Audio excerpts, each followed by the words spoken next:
I'm in Philadelphia, Pennsylvania today. Okay, you're out in Philly. All right. And is it how's weather doing there? We've had a couple nice days here. I guess I didn't say, but my background never changes. Waukesha, Wisconsin, over by Milwaukee. We've had a couple nice days, and we're about to hit the dip. Where are you at? I think we're about to get out of it. We were in the 20s the last couple of days, which was not fun. But it's supposed to be 60 today, so we'll see. Oh wow. Okay, so you had the dip. I suppose our weather's probably making its way. It's making its way over there. All right. Are you gonna go outside today? Well, I'm fortunate enough that I do have a dog, and so I have an excuse to go out. So yeah, we'll. And it's Friday. Yeah, it's finally Friday, right? Thank God. Finally Friday. It's finally Friday, and it is the Friday before Thanksgiving. So yeah. I'm usually pretty happy in general, but I'm in a very, very happy mood today. So, okay. So before we get into it though, we always have this question. This one kind of does have something to do with the topic though. I didn't do a complete winger in terms of the question. So I am interested to hear what you have to say. And for those of you watching, feel free to play along in the comments. I'm curious where you're at. But for you, Kristy, what is something you were coached on that when you first got that coaching, you just did not want to hear it? Just absolutely not interested in that feedback. Yeah. There's probably a lot of things over the years, to be quite candid. So I think the first one, I'll tell you two. The first one's obvious, and then the second one wasn't obvious. So consistently throughout my career, because before I started GoCoach, I was a former HR executive. And the bull in a china shop was consistently used on me, which, it's shocking, right? And I knew that, but it was the way that it was being translated to me that was really bothering me. It's the words that, especially for, female leaders that, drive us bonkers, because there could be a passive aggressiveness with it where, I was told I was aggressive, where I was told a lot of different things as far as my style, where I was trying to be assertive, with the dozen executives. So I was just like, all right, so it's cool for, this executive to throw an F-bomb in a meeting, but when I do it, I'm the bull in the china shop, right? Okay. So it was hard. I felt that there was a lot of bias that was instilled with that, but it definitely, it took me time to ring true, because I started to look at it not from an overall view of what everybody was giving me feedback on, but really started to individualize it. And so I would go into meetings, and understanding their preference and style of communication, and before I, pushed in mine. And I think that was very important, because, when I took into consideration how somebody else communicated, it balanced my communications with them. And it did make things a lot easier. So, and it's still a work in progress. I mean, I just got told this the other day, but we all have triggers, right? I know the things that set us off. Okay. You said you had another one. You have another one too? Yeah. The one was pick and choose your battles, which I also knew, was something I needed to work on. But once again, it was the way that was outlined to me. And basically it was just quit poking the tiger. I'm like, quit poking the tiger. I'm just like, well, does anybody realize that the tiger's a jerk? And, and we all should be poking him, Poke, maybe whipping, right? Yeah, okay, got it. Yeah. So once again, getting this cliche type of feedback, that wasn't really translating to me, but once again, had to pull back the feedback and what it meant to situational conversations and how I was, communicating, how I was positioning myself, and the why behind it.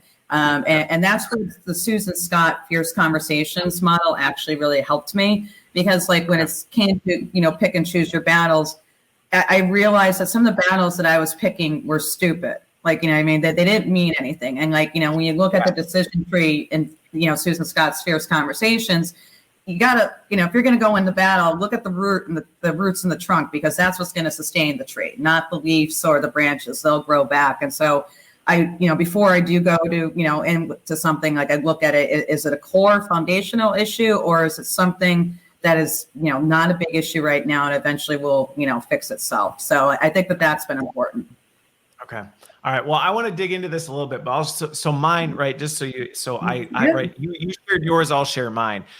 So mine was interesting. I still remember this because I got coached on, it was earlier in my career, and I got coached on the fact that I'd done this big executive presentation, and I got the feedback that I was way too casual and way too just comfortable in front of this group. And I actually got really mad at first. I'm like, okay, that's my style. My style is more casual and things like that. And so again, the emotional reaction, and this is what I think we were kind of getting at, that emotional reaction, because of the way it was delivered, it was kind of like I was told you need to be more polished and you need to be more serious and take things more serious. And I got really upset. I'm like, oh, well, that's not going to happen, because if you know me, that's not going to happen. But then again, once I cooled off a little bit, I started reflecting on that. I talked to some other people about it, and I went, I guess I understand what you're saying, which is, one, adapt to your audience a little bit, recognize who your audience is. And it doesn't mean you have to become someone you're not, but just be more intentional about the way you're doing that and think. And so then I was like, okay, that's fair. And I started to work on that. And again, is it still a work in progress? Sure. Are there times where, I get a little too comfortable? Yeah. But I think it's one of those things that it was extremely valuable to get. Okay. So on the topic, this is what we're talking about all day today, or all day. Well, we probably could talk all day, honestly, but we're not going to. We're going to talk for another 50 minutes here on coaching, and really, what is the purpose of coaching? What's the benefit of it? Which we started talking about here by sharing our own stories. But then you are the CEO and founder of GoCoach. And I'm really curious, because obviously we're talking about coaching. So if you haven't figured it out, and the name is GoCoach, it has to do with coaching. But when people say, what is GoCoach? How do you describe it to people? Yeah, no, I mean, it's pretty simple, hence the name. But essentially, we're a coach marketplace that upskills and reskills all employees, entry level to executive level, in hard and soft skills. And so, we're really bringing personalized learning to everybody that's out there, and understanding that there's so many different learning styles, and coaching is a great, way not only to, be able to get that learning that you need, but to be able to get the reinforcement. Outside our coach marketplace, we also have a learning experience platform that consists of, trainings, microlearnings, and content that are there once again to help with the reinforcement of learning. And the reason why I say that is that it's one thing like the learn something, but it's the next thing as to how you apply it. And that's often the breakdown with any type of, learning and development. And why there's, a huge frustration, especially with college kids coming out of school and not being able to apply, their learning into the workforce. And so, the coaching brings not only that personalization in that agnostic field, or based on learning styles and what you're looking to do, but it helps reinforce that behavior and make a change, which is so important, because it's that change that takes time, hence, your question on, what the feedback that we got, or what we were coached on. And it's always going to be a work in progress. But when you have a champion, an ally that's there, that's supporting you along the way, and helping you uncover these blind spots, they help to, unblock where you are and start to unlock your potential. And that's what we're really trying to do. Yeah. Well, and coaching's not a new concept, but one of the things, and I said this in the beginning, this is a growing category in the market. And I think historically, coaching was reserved for a very small percentage of the population. I mean, it was a very small percentage of the population that had access to coaching. And it seems to me like part of what's happening is there's a bit of democratization around access to this kind of stuff.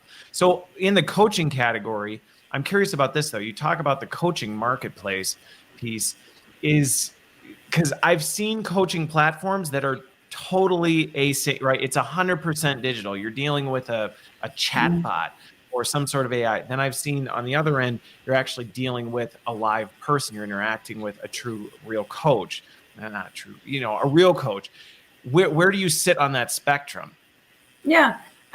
Well, like AI and algorithms are great for efficiency, but they're not great for actual learning. And so, we have all that technology to make it easy. Like, we are virtual, we are, digital learning, but there is a human behind, what's going on, how people are being upskilled. And what's most important too that we do, especially within a lot of these, other coach marketplaces that are out there, is that we didn't over tech it. Like, there is a lot of technology that's applied behind the scenes, like, to help people make, the decisions that they need to make when it comes to, picking a coach and, understanding what their learning path is and why. But it's very important to meet the learner where they're at. And so, even with all that technology, every, learner gets to be able to pick their coach and to pick their path. Like there's recommendations and whatnot. But, especially what we're finding, especially with the younger generations, is that I can have all the AI in the world, but guess what? They're still on filtering everything. And they want to see everybody that's on the platform. And I think that that's very important, because we do show our coaches, and, which is just normal to begin with, because it shows the diversity of us and the diversity of learning. And so it's not just about pleasing the stakeholder, which is in HR. It's really about, understanding the learner and where they're at. And we have been very cognizant of that from the beginning. Okay. So for the coach marketplace, then I'm picturing almost an Amazon of coaches in some regards, where you're going in and you're saying, what does that process look like? If you're an end user and you have GoCoach, how are they then selecting, identifying? Is it kind of like that? Walk me through it. Yeah. So every learner will come in and, begin with an assessment to understand where they currently are, not just within their career development, but where are they with their overall wellness? Where are they with their financial health? Where are they just in life? So we're essentially getting that current state snapshot, because a lot of times people think they need help on one thing, which they probably do. But you have to go back to get help in other things in order to, get to that thing. So we're able to take that current state snapshot, and that current state snapshot essentially pulls all the data together to really start to position, the coaches, and then, the stuff on the learning experience platform, that they could do on their own with the trainings and the micro learnings, to really, get a good starting point. And that's important, because it's, when we're really identifying the current state, that helps build a bridge to the future state, which is, where do you want to be, a year from now or 2 years from now.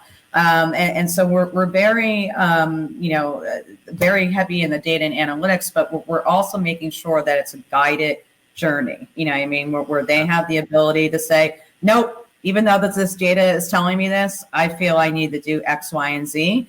And they have the ability to do that. And so with the blended and the guided learning, it not only, captures that current state, but it's also giving them the ability for them to essentially make the choices at the end of the day. Okay. Well, you hit on the one part, which was going to be one of my follow-up questions, which is from what should I even be getting coaching on?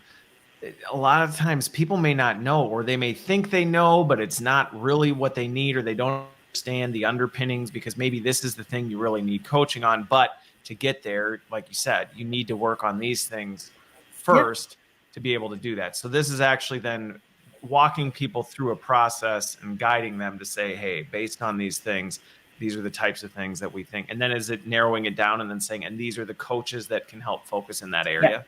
Precisely. The more data that we get, the more that we're able to narrow down on the coaches, and then, some of the virtual content and trainings, to be able to put together, what that overall learning, package and curriculum is going to be for them.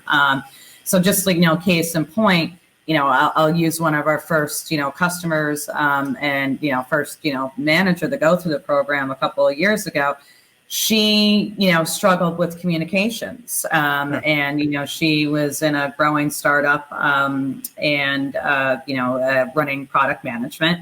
and, still a little bit green, but, because she consistently got feedback that her communications, were never clear, or, that she was always all over the place, and that things were ambiguous, she automatically assumed that, like, all right, I need a communication, coach, etc. Okay. That was the assumption coming in. Right. So with the data, though, with the assessment, with the data, it was automatically able to peel back the layers of the onion. And what it was is more of an executive precedence, confidence, and the fact that she still had a lot of gaps within product management. So she was having struggles communicating certain things because she didn't feel confident what she was doing, because there was gaps within her area, her specialty area. And the fact that, she had never been at this high level before and was actually speaking in front of a board for the first time. So they're all different components of communication, but now we're able to pull it back. It's an important point, because you see some of these things, and a lot of times, and I think this is, to me, you look at coaching, and coaching is in many ways the ultimate in personalization, because you have another person that's getting to know you on a personal level, and asking those questions, helping you come to those things, especially on big topics like communication. Communication is so huge that saying, well, I need coaching on communicate. Well, what area, what kind, like what facet of that do you need to develop? Because maybe you are fine with communication, but like in your example, maybe you need to know more about the product and build some confidence in having these conversations with this different level, or realize they're just people too, so that's interesting. So with that, okay, so I think I understand the workflow piece in terms of, so you're doing some of this stuff, but one of the things you mentioned was that a user could potentially say, I get this is what you're recommending on this. I don't necessarily want to follow that path. The question I have with that, and this is something I'm interested in how other orgs are dealing with this, because I see in the seat I sit a lot of times, you'll see two camps. You'll see the camp that says, no, we want to tell people what they need. We want to tell people what they need to develop in. And we're not really interested in whether they agree with it or not. We're going to try and push them in that direction. And other orgs are much more on the, hey, let's give people some flexibility. I think there's room for balancing that well, but I'm curious what's been the response, or how have you navigated some of those? Because I have to imagine there's been times where people have said, we don't necessarily just want people to have free reign to choose what they want to get coaching on. How do you navigate that? Yeah. So I'll talk to it from a system perspective, how we balance it, and then I'll give my 2 cents on it for what it's worth. Let's do it both ways. Yeah. So we balance it because we do goal tracking and assessment. Everybody that's coming in essentially, is attached to, some type of goal where they're looking for help for improvement, filling in those gaps and whatnot. And so, even if it's outside the track of what, the manager is saying, if there is a connection with the goal alignment, which is very important and another important part of our initial assessment coming in, then, we're able to tie that together, where it's at least having a starting point. Because like we have seen a lot of managers make recommendations on something, and some of the recommendations are not solid based on their own bias. Like, you know what I mean? Like, I was called aggressive for 20 years. I get that I'm assertive. Quit calling me aggressive. Like, you know what I mean? And so, it's a whole learning evolution that we have to go through. And the minute that you start to force somebody in a direction, you go into like one or two camps. Do they have a growth mindset, or do they have a fixed mindset, right? And so if somebody's coming into the platform and they want to be able to learn and grow, and it just may not be with, what you're specifically looking for now, but they have that agility and ability to learn and grow, that's a growth mindset. And so anything is possible, and that's a good place to be.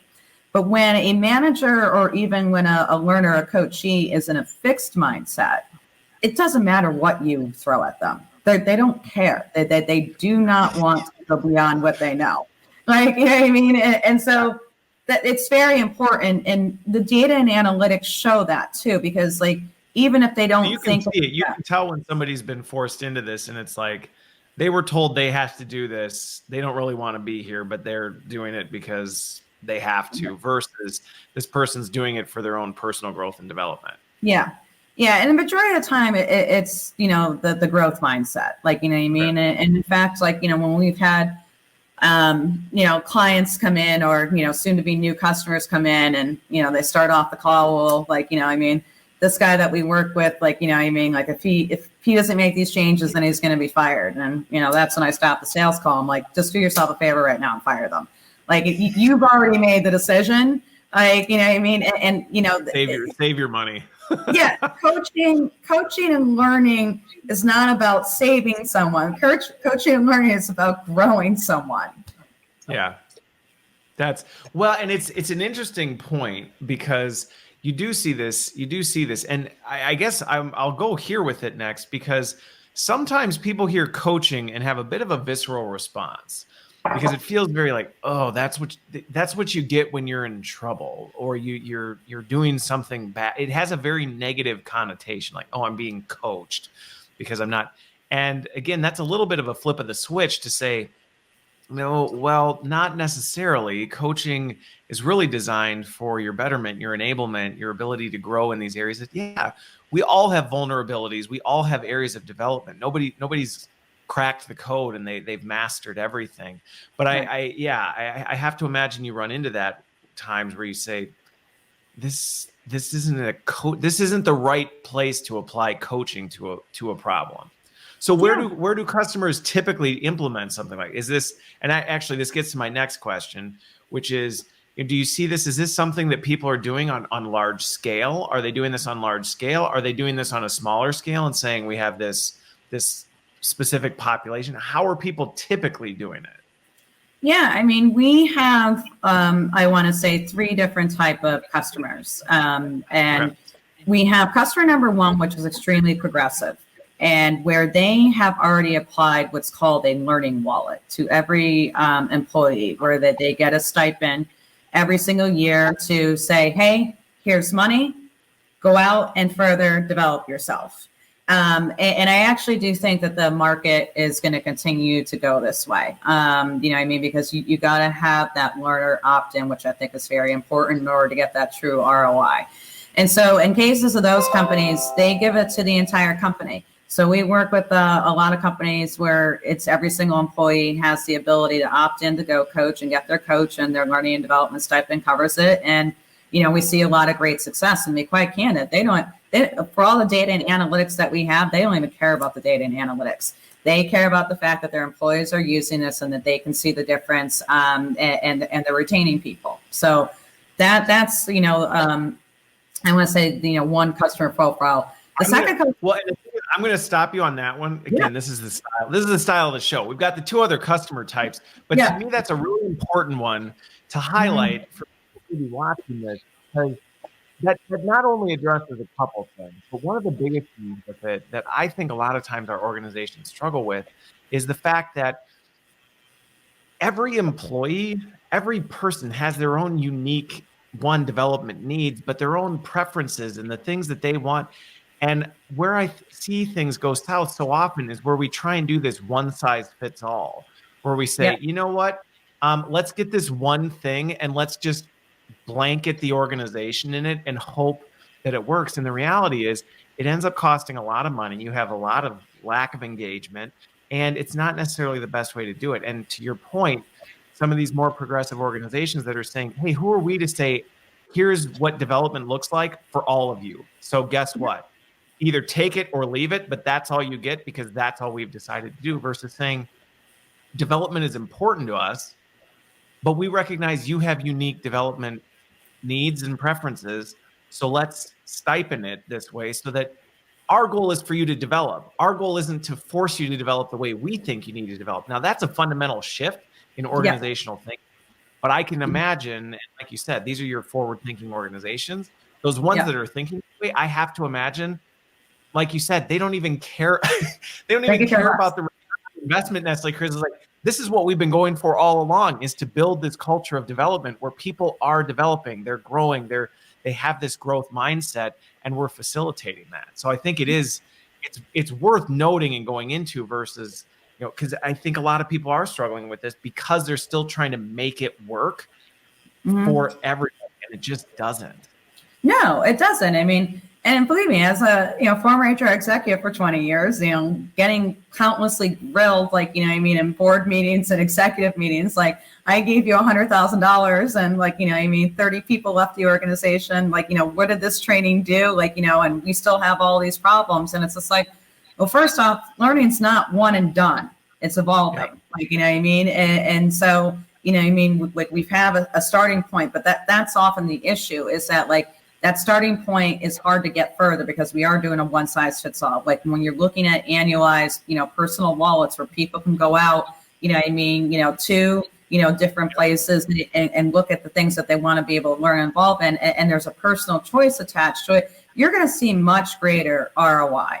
Engagement is going to go up naturally because you have a say in, I wanted to do this. This is something I saw value in. Yeah. Yeah, anyone that thinks anyone that still is in the mindset that you're just going to force somebody to do something, good luck with all that. We were never attuned that way to begin with. And if the last 4 years have showed anything, we're definitely not attuned with that moving forward. So, and we're adults, and it's, even just look at it at a much more higher level, higher education right now in K-12 is failing. Why? Because it's a one size fits all model that's not working for virtual learning right now. The problem is it's not virtual learning. The model's always been broken.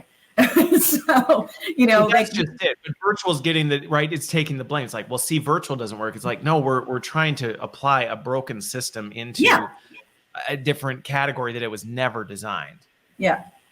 Yeah. Okay. So, that was one customer type, right? That was one customer type. To me, that's the ideal state where it's great, you got the stipend, you're already there in the way you're thinking. People are going to do this. They're going to be able to engage. And those that choose coaching which I don't know who wouldn't, honestly. To me, that's if you got a stipend, you have the opportunity to say, hey, I can get a coach to help me grow in these areas that I need help. That to me is ideal. But okay, what are the other two? So the other two is what I'll call traditional. They're a mid-market or enterprise that start with, middle managers or, new employees or, new execs or, they're high potentials. They do these groups and, and they put them, groups of 20, for the year through the process. And then they'll pick another, group of 20. And that's great. Style, right? Yeah, it's like a cohort, whatever. Yep, got it. And which is fine, it works well, and they continue to get that learning evolution, for the things that they want to develop. But I also just think it disenfranchises the people that don't get picked. Why am I not? It was one of the hardest jobs, as an HR individual, is that we would consistently try to box people in where they were at as far as their growth and their progression. We used to use, and you probably use this for us, a 9 box, right?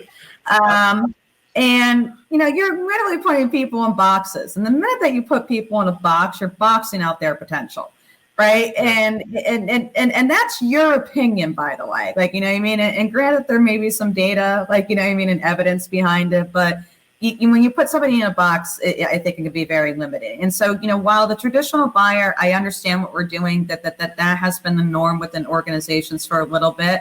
I challenge them to really go to the more progressive component and don't box your employees out. Let them choose their path. So that's number 2. Any questions on the traditional? No, it's not questions, but I think it is. To me, I see where that category comes in, and you still see this happen a lot, where you do have the special group of people that have this. And again, it's I see where it comes in, and can there be value when done right? I think there's opportunities where you can do it, but again, like you said, it runs the risk of isolating the rest of your population. There's inherently bias in the process in terms of, well, how are we putting people into these categories? Now you're giving an upper advantage, right? There's a lot of things. So I see really, but the mindset shift that has to happen is, and this is sometimes really hard for people to let go of, letting go of that control and saying our employees are the best people and we trust them to decide what their gaps are. So again, I think, are they going away? Probably not. But I think there's definitely opportunity to say, well, we can do that and then expand out into a broader category. Okay. Yeah. So it's not even just a control thing. I mean, like how many jerks in my box did you see?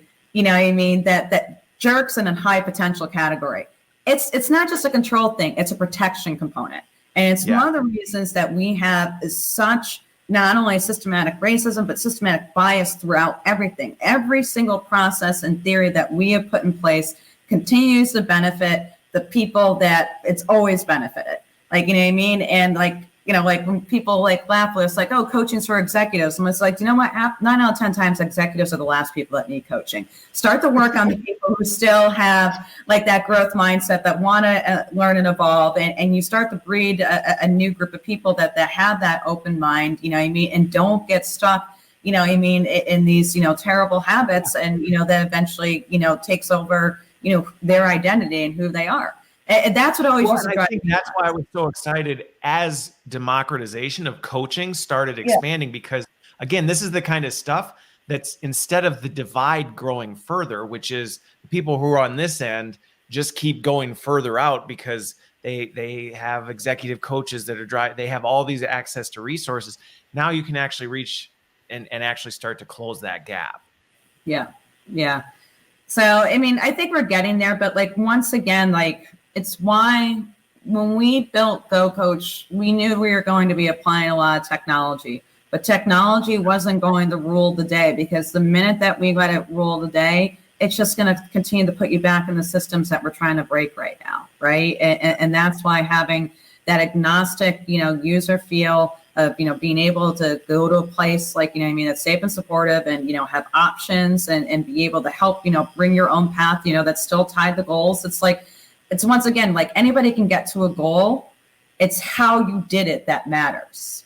Yes. And that's what needs to be evaluated, not the actual goal. Well, and going back to mindset shifts, that is a different way of thinking about this stuff, is saying, what are we going back to your point of what was something that you kind of through your coaching journey realized was, well, pick your bet. What are the things you're focusing on? Are you focused more on the way people are going through their development pathway and what choices they're making and which ways, or do you really care about, are they getting where we need them to be? And if they're getting where we need them to be, who cares what pathway they took? Let's just enable the pathways and then sit back and say, we'll help you get there. But what we care about is that you get there. Yeah.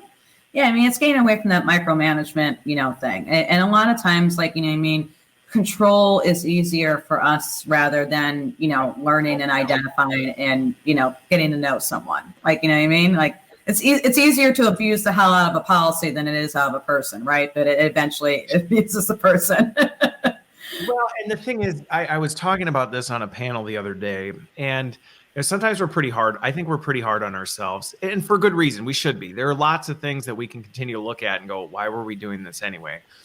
But as you look back to things, this is to me why I get so excited about technology, is the fact that personalization and getting to know people on a personal level was still it's much more time consuming. And so we put people in boxes, we make assumptions because it's easier, especially as your organization grows and you have lots of people and you're trying to do this across country lines and things like that. And so I think historically we just said, well, I don't really know how else we can do this, so let's try and do our best. And I do think a lot of people were trying to do their best and say, well, let's design something we think will work for the masses, and let's put it out there. The thing is technology is eradicating all of those limitations now. Yeah. We have data. We know what's going on. We have the capability to reach people on a personal level. There are different platforms and technologies that now give us better visibility, that give better access to things. So the excuse of, well, we can't personalize. We just don't have the time, resources. Well, it's no longer an excuse. It's literally no longer an excuse. Yeah.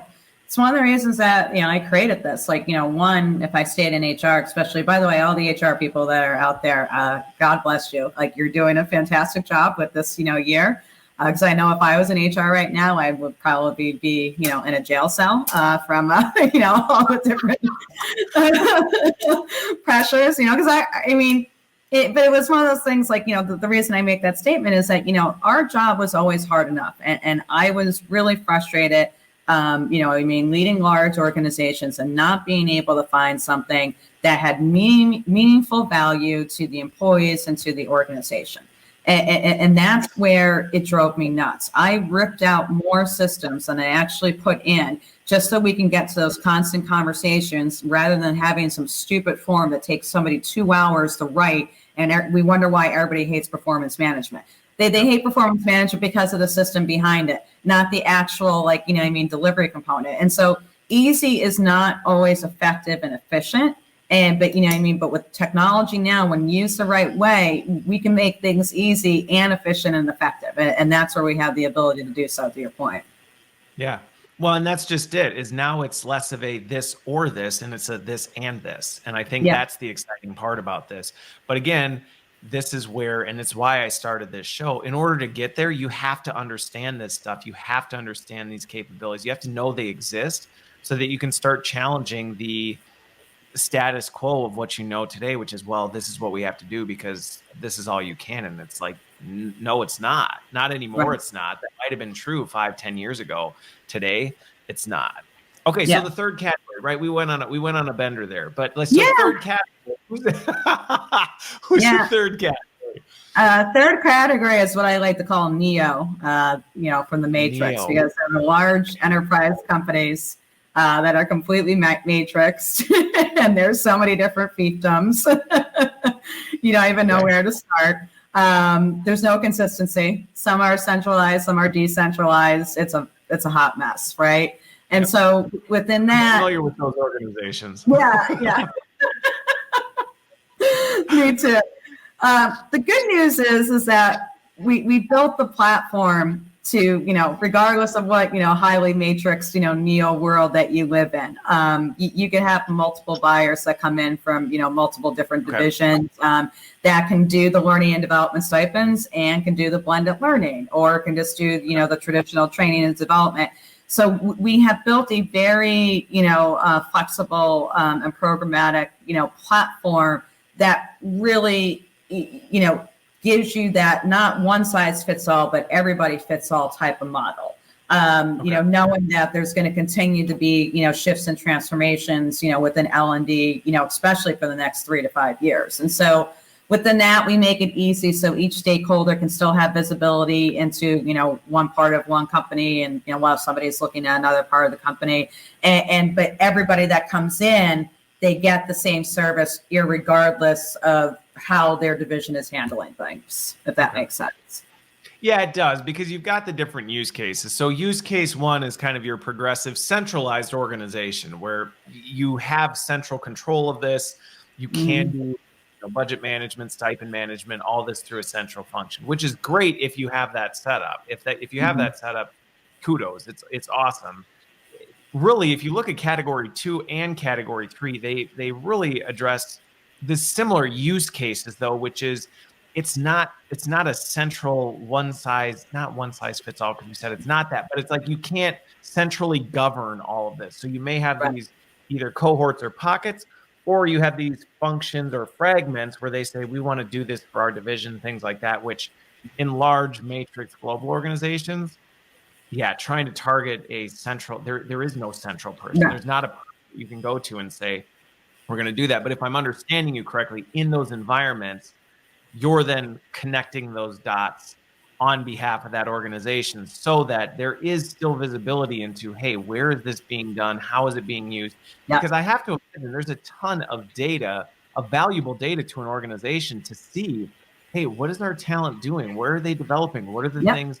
How well is it working? And so to have that locked in the silo of, well, only this functional leader knows this, that's a disservice. Yeah, but we bring it all together, and that's the great part. Because I remember when I was at Pearson and working for my CHRO at the time, and everybody was sending her a different format of what the learning outcomes were. You can imagine how many pivot tables and ugly graphs she got with that. And, she couldn't see that, and nor could she see it. She had a very hard time articulating that to, senior leadership and the CEO. So knowing that I've gotten caught, like, you know what I mean, in this, Neo world numerous times, I was just like, you know what I mean, if we have one side of GE that comes in and another side of GE, but like somebody figures out that we're both in two divisions, we could all bring it together and show like the progress throughout the entire thing. Well, it's such an important piece because the reality is, having navigated this multiple times, it is, when you don't have that visibility, it is very hard to tell a story in terms of impact, value, things like that, to be able to scale it, because you're on your own island, and then it gets lost and people don't realize how much spend is happening, the lack of utilization or positive utilization, to be able to say, hey, this is working really well. Why don't we stop doing this thing that is contributing absolutely nothing, but we're spending a lot of money on it? And let's shift gears and say, why don't we do this over here that's working really well and scale it and get the same value that we did? But the only way that happens is to have that visibility. So, okay, extremely helpful. So I want to go into another area, because so you've got the coaching marketplace, which I think makes sense in terms of, like I said, I'll use our industry loves analogies, right? The Amazon of, although it's better than Amazon, because instead of just going to Amazon and being like, hey, look, I want one of those and those and those and those, it's, hey, let's do some assessment on the front end. Let's see what you actually need. Maybe Amazon should steal your model, because that would be great if you could go to Amazon and say, what do you need in your, anyway, sorry. So there's that, but we also talked about the fact that there is this LXP, which I get very nervous when that term gets thrown around, because that means a lot of different things to a lot of different people. So I do want to decrypt what you mean by that, because there is a learning content component. Now, is that bundled automatically? Is that a separate component? How is that connected to GoCoach, or is it an all-in-one? It all depends, once again, on the company's needs. We try to be programmatic. And so for the Neo world, like, you know what I mean, they like that bundle because they have mass amounts of people, and to be able to have like access to a lot of these virtual learnings, micro learnings, content, video, etc., is a good starting point, because you want everybody to essentially have like the same toolkit at the end of the day. And so, like, you know what I mean, leading with one of these bundles and then going into the coaching for reinforcement to get that, behavior change, we see for a lot of the larger clients. And so, we have it there because, once again, we don't want to box people out based on their learning style. There's some people that don't want to be coached, and I get that. And they actually, like, learn much better by, going through a video or reading something.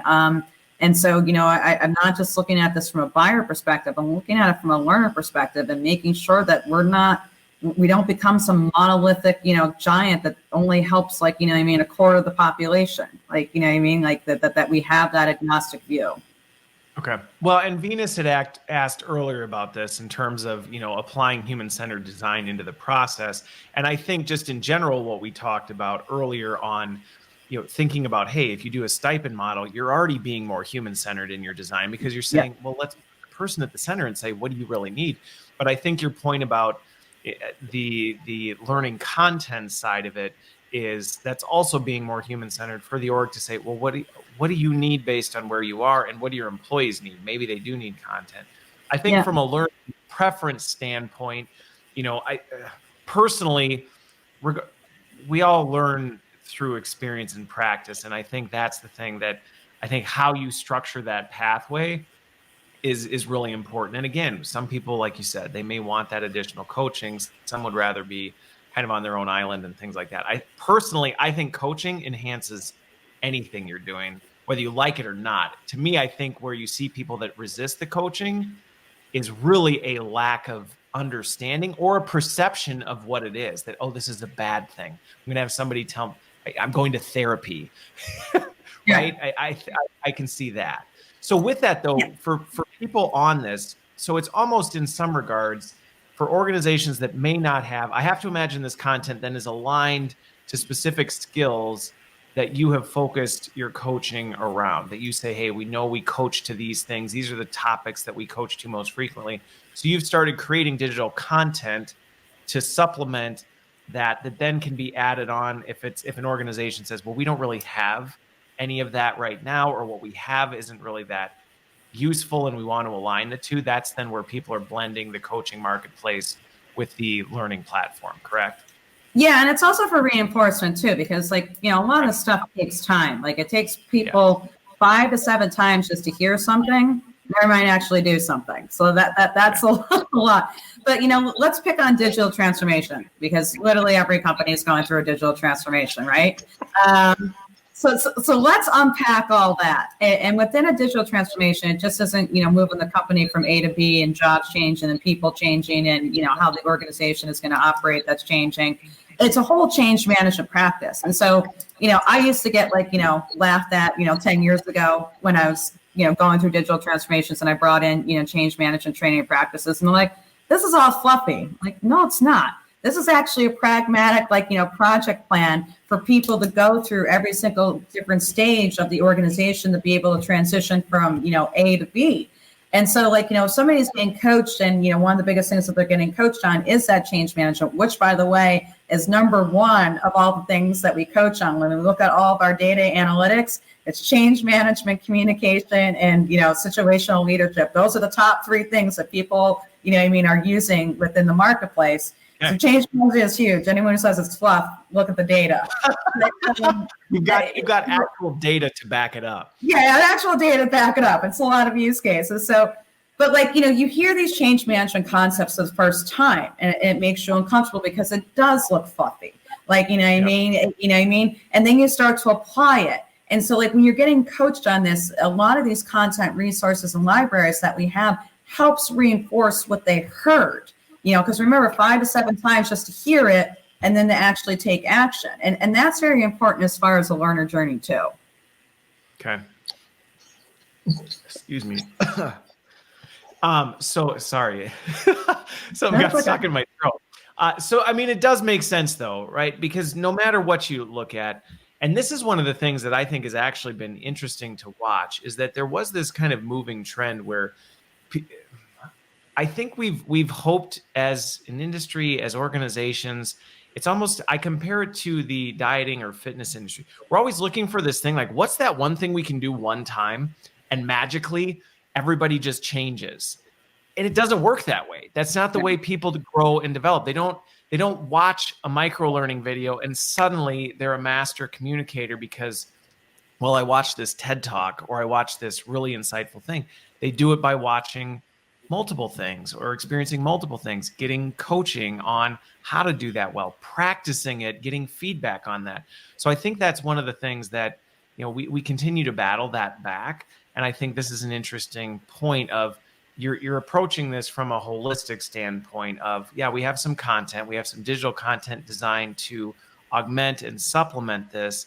The coaching is then designed to do this. So for people who are thinking about this or looking at this, it's not so much in an ideal state, you tell me, but in an ideal state, you're combining the 2 of these along with probably some other things as well that the coach is then coaching too. You're going and doing, if you're getting coached on executive presentations or executive delivery, hopefully you're going out and giving some of these and then coming back and engaging with the coach and talking about what happened while consuming some content along the way. Yeah. No, and not only that, the coach needs it. Coach is not an expert of everything either. We have made it a part of our mission is that we got to be constantly upskilling our coaches. And so we have a lot of this content there for them also, as they further evolve and learn, within their own growth mindset, which I think is important. So everything that we have built and everything that we have put together is learning all the way through. We are not a check the box type of organization. I have checked many boxes in my life, and you know what has happened? All of them ended up being unchecked again the next year, and that was annoying as hell to be able to do the same damn goal year over year and not even be able to move an inch. So we are not a check the box organization, and we did not build GoCoach to be a check the box organization. We built it to be evergreen, constantly flowing, with information, with tools, and with learning, to be able to meet people where they're at. And once we understand where people are at, we can be able to start to fill in, where they want to be able to go and build that bridge. Okay. So one thing I want to go into, because I am curious on this one, and this goes back to some of the hesitations I think people may have with coaching sometimes. One, the connotation of, well, you get coached when you're doing something wrong, right? It's a negative thing, which it's not, or it shouldn't be. But the other one is, how are organizations tackling this with, and I see this a lot. I see a lot of opportunity for organizations to build trust with their employees, because there can be some skepticism around, the coachee relationship has long been very, private. And now with the democratization of this, I can see there being some concerns, at least on the employee side. Well, now, right, this is part of a company marketplace. Are you getting all this data on what I'm being coached on, how it's going? How are organizations managing that so that it still feels like a sacred thing, while at the same time, organizations, they do need to know some of this stuff to be able to know how it's working? Yeah, it's a great question. I mean, what the data consistently shows, and what we tell every stakeholder and every learner is themes. It has to be themes, like, what I mean, because like everybody's going to have different outcomes as far as like how their learning is progressing, how they did it, and where they're going.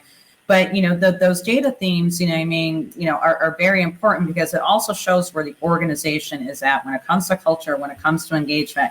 So once again, we're not going to be able to do everything, like, in 1 year. It's picking and choosing your battles. And so those data themes are, build the integrity, for the direction for what needs to happen the next year, for the direction that needs to happen, the year after that, which is very important. Data can't be abused. And so, we're a safe and support place, because like whatever happens between the coach and the coachee, that's sacred. Like, we have assessments that come across the way, where people provide feedback. But once again, the only feedback that's shared are data themes, like, not individual, like, things that are important. And that's really important. Talked about this, and this is what they said, Yeah. and this is what was shared. That's not the coaching relationship. No, that's not coaching. And anyone who does that, or even thinks that they can get that in there, like, like we've had clients that come in, or potential clients that come in that want to see that granular data. I'm like, no. And not only that, they want to pick the coaches for their employees. I'm like, yeah, this is going to be a great relationship. So not only are you going to tell the employee that they need to be coached, but you're going to pick the coach. I was just like, have you considered coaching for yourself? Believe me, I lost a lot of clients with, my pull in a China shop type of mentality. But we're not going to do that. We're not going to compromise, why we built this. Instead, we built something for people to get comfortable with the uncomfortable. And it's that control component of letting go of, and we're seeing it right now, especially like, in this digital age, like for our audience out there, we, in Q2, we gave our product away for free for everybody. And, we've helped thousands of individuals out there, which was great. But like, we got a lot of feedback coming in, like, in these trainings and in these coaching sessions that was important. And, where we started seeing tools like Zoom and Slack being used for micromanagement, where like, people had to respond to a Slack message within 3 minutes. They had to, always be on video on Zoom. And, they had to respond, to like, like some other message, like within an hour. Again, we're micromanaging people. The digital, like us being remote is not the issue. We are the issue. The same problems are there. We're just manipulating them for the environment. Yes. And like we've said, like, consistently in these trainings, like, this goes back to manager, core competencies. This goes back to like, soft skill training, like, where emotional intelligence and change management are important. Yep. Well, it's a really important piece. And I think this is something I've been advocating for, since I've been in learning tech, which is, I don't know, as long as I've been in my career, but is the fact that there is a data ethics and compliance side of this that we have to take into account for this, because it is very important as you're looking at some of these digital solutions to be asking those questions and asking, what are you doing with this data? And the tendency might be to say, man, wouldn't it be great if we could have all this data on our people? No, actually, no, I don't think it would be great. Is it good for you to have some trends and insights and things? Sure. That can be very helpful in understanding where you need to go, but should you be diving in and digging into every single thing that's happening? No, I don't think so at all. And in fact, I think that's one of the things that, as I've been talking to a lot of people recently about this, is as we're moving into this more digital trend where everything's digital and all that data is being captured somewhere. is what's being done with it. How is it being governed? And how are we making sure that ethically we're managing that well? Because we run the risk of creating something we didn't intend, or creating more damage with something that maybe we thought was designed to be a good thing that then goes south because we abuse the data. So I think it's good to hear. And that's why I wanted to go to that point of making sure that it's clear that that's not what's happening with this, at least with GoCoach, for sure. No, absolutely not. I mean, believe me, I looked at the failures of, people like Zuckerberg and others, and we were not becoming that hole of ignorance. We built this with integrity, and we consistently, safe and supportive is what the environment produces, and we will never negate that. The other thing too, that I'll say to a lot of the people out there is that, like, I can't tell you throughout my HR career how I thought I was doing something great, and then the data was used against people. So, like, to give an example, I gave like all the sales individuals, like, discs, like, like, as like to understand people's, communication style.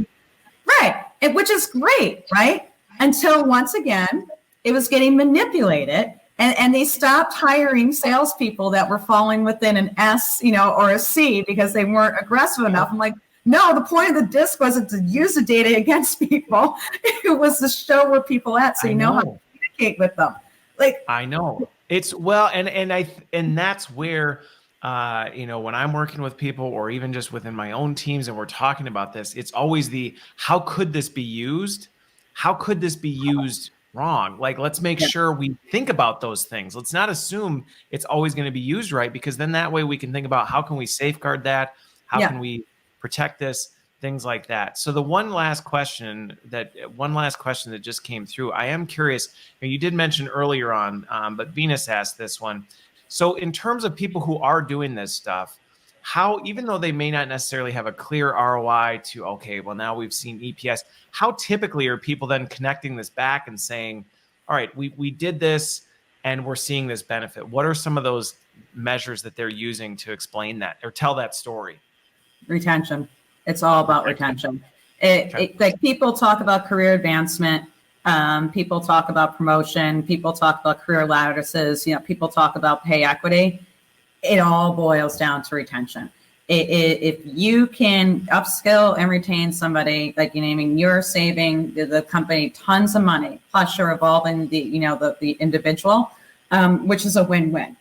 And this is so important right now because, like, the economy isn't all that great right now. Like, but even when the economy was great, what we were doing to people wasn't. We were throwing people out left and right because they lacked certain skills and because they weren't perfect, right?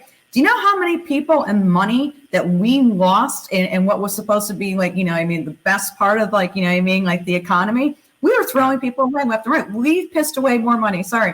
You know what I mean? And like, it doesn't make sense. And it's ridiculous. You can't be doing this. You need to be investing in people. It's a fiduciary responsibility. It's a human responsibility. And as you're able to see that retention and especially that engagement, like, as to how people are doing, and if those are, doing well, then you're on the right path. But it all ties back to that. Okay. Well, that is a great ending. And I think it is an important piece, to highlight, because the thing I like about retention as a metric on this is not only is it, right, that human metric where you're saying, hey, we retain people, they stayed, we're doing the right thing because they're here, they're engaged, they're staying. But it's also easy to quantify from a financial standpoint, so that you can tell the story of this actually is saving the company X number of dollars, because we can actually tabulate that and quantify. And that's a message you can have in a conversation you can have with a CFO or a head of operations. And they go, that makes sense. That we've this justification makes perfect sense. So I like that metric is a healthy blend of the two. Yeah. Well, this has been fantastic, Kristy. I enjoyed the time together. I hope everyone else enjoyed it as well. Lots of good comments coming in. And so thank you for the time. Thanks, everybody, for watching. Don't forget, I'm not here next week. I will be celebrating Thanksgiving with my family. But thank you all for watching, and we will see you in 2 weeks. And thank you, Kristy, for being here.